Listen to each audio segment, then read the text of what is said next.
Bonjour, moto et plongée sous-marine, qu'est-ce que ça évoque pour moi? Ne perds pas ton rythme, progresse avec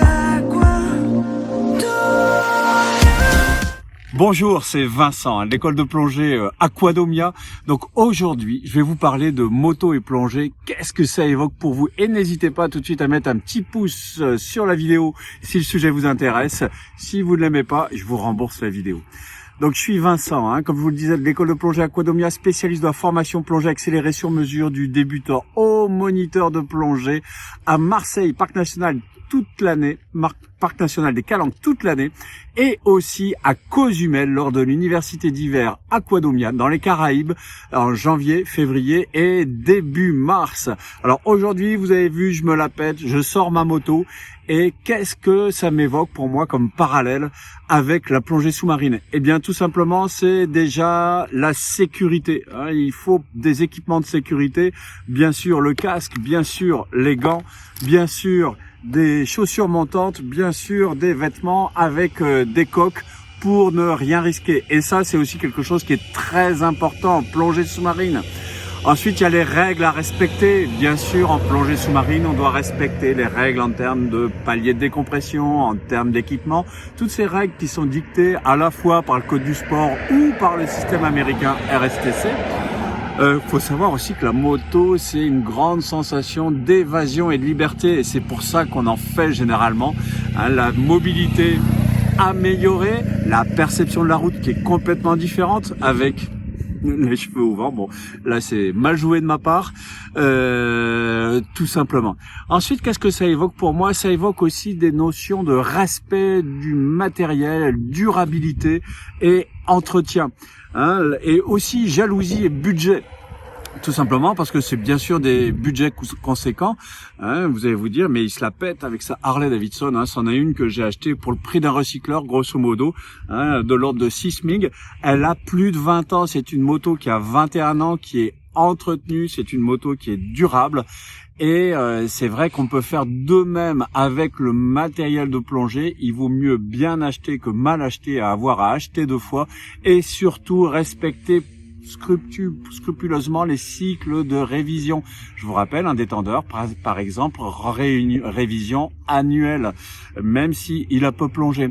Ensuite, il faut aussi penser, j'ai parlé jalousie. Et oui, grosse jalousie avec les motos. Par exemple, vous voyez, moi j'ai une Harley et il y en a qui sont vraiment moto américaines, d'autres moto japonaises et on ne se fait même pas un signe sur la route. Mais moi je fais des signes sur la route, même à des scooters, peu importe. L'idée c'est qu'on partage les mêmes valeurs qui sont celles de la liberté, du déplacement sans contrainte. Et inutile de faire des guerres de chapelle comme on peut les avoir en fédération française ou en structure américaine. Il est encore scandaleux de nos jours de constater que certains responsables d'organisations américaines vous reprochent de discuter avec des personnes d'autres organisations. Ensuite, moto et plongée sous-marine, c'est aussi la notion d'environnement. Ça, c'est quelque chose d'important. Vous voyez, c'est vrai que la moto, c'est synonyme de liberté et de contact avec la nature, mais c'est aussi signe de dégradation, parce que là aussi, ce sont des moteurs qui polluent beaucoup, qui ont des normes un peu moins exigeantes que les voitures. Et aussi la pollution sonore, si je vous la démarre, elle ne fait pas de bruit, elle n'a pas été modifiée. Et ça, c'est un des gros problèmes aussi en plongée sous-marine, c'est l'impact que l'on peut avoir alors que on se présume respectueux de l'environnement parce qu'on va voir les petits poissons, etc. Mais l'environnement, on l'embête aussi en plongée sous-marine puisque on apporte des turbulences avec nos palmes, les vagues faites par le bateau, particulièrement si on ne respecte pas les limitations de vitesse et les zones des 300. Et particulièrement si on fait des vroom vroom stupides lorsqu'on est sur place quand la plongée a lieu. Voilà les quelques notions que j'ai lancées par rapport à ce que m'évoque la moto et la plongée sous-marine. Je suis sûr que vous avez des tas de notions aussi. N'hésitez pas à les apporter en commentaire.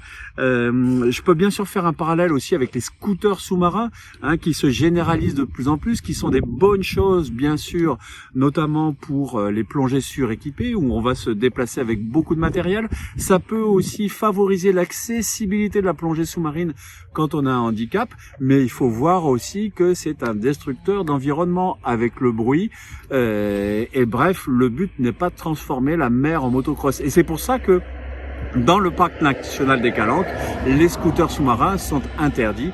Et bien sûr, c'est plutôt une bonne chose. Voilà, n'oubliez pas de télécharger en description mon guide des trucs et astuces pour votre formation plongée, parce que là aussi, s'il est nécessaire de réviser sa moto, il est nécessaire aussi de réviser vos compétences, et donc ce guide peut vous y aider. Sur cette chaîne, vous avez des tas de vidéos sur les cours niveau 1, niveau 2, niveau 3 qui vous permettent de réviser. Et puis dernier parallèle que je vais faire quand même par rapport à une mésaventure qui m'est arrivée récemment, prenez soin du matériel, hein, et ça on s'en rend compte quand les gens ont leur matériel et quand ils utilisent du matériel de location. Un matériel de location, je vois presque les gens le frapper par terre, je caricature un petit peu, mais voyez-vous cette bécane, je l'ai prêté pendant l'université d'hiver au Mexique à un pote qui devait même faire tourner, il me l'a rendu l'avant défoncé. Et oui, effectivement, si vous avez votre équipement, vous allez en prendre soin, j'en suis sûr. En tout cas, je vous souhaite de belles plongées, si vous êtes motard, de belles sorties moto, et soyez prudents, essayez de respecter les limites et l'équipement nécessaire, et je vous dis à très bientôt.